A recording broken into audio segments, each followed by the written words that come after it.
Hello, this is David Stone, Senior Manager in Barry Dunn's Financial Services Practice Group. I'm joined today by Megan Ruby. Welcome, Megan. Thanks, David.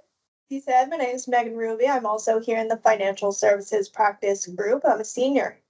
Awesome. So today we're going to chat about our recently released Preparing Financial Statements checklist, best practices for banks. And we've broken out this checklist by the exhibits in the financials. So some general comments, then balance sheet, income statement, etc., and have prepared these videos to help you navigate and just to walk through this checklist. And before we jump into the general section today, just a little context about the checklist.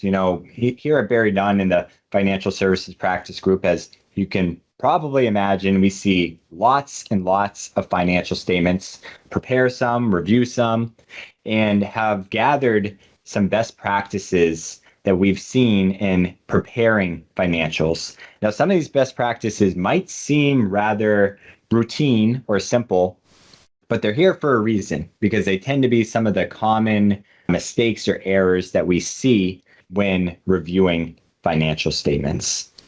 So with that, we're going to kick off with the general section of the checklist and walk through each item in that section. So Megan, you want to kick us off? Yeah, let's get into it. As David said, a lot of this could be simple things that you might not think of as you're going through, but definitely make a difference in the overall cleanliness and reporting of the financials. The first one here is just the footing of the financial statements, making sure that the subtotals and the totals are accurately collecting all the information that you're reporting throughout. You also want to go through and tie out your prior year numbers to the previously issued financial statements just to make sure that you have that consistency within your statements.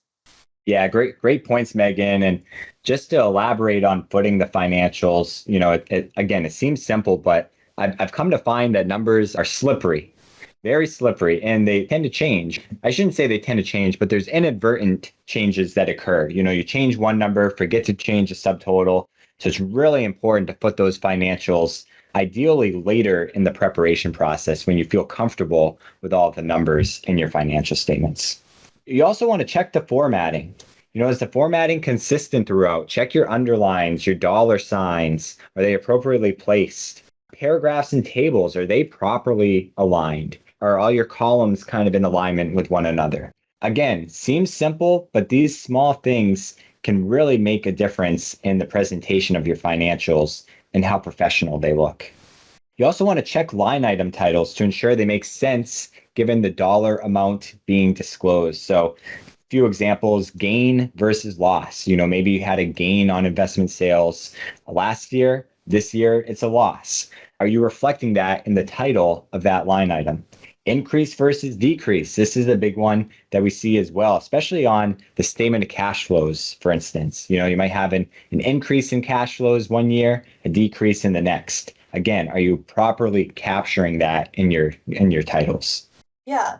And to go off that a little bit, it's not just the change in the actual words, but taking a look at the order that you have them in as well. So making sure that you're presenting the current year first and then the prior year after. So it could be a gain in parentheses loss for the current year. Maybe last year it was loss in parentheses with a gain following it. Making sure that that's accurate.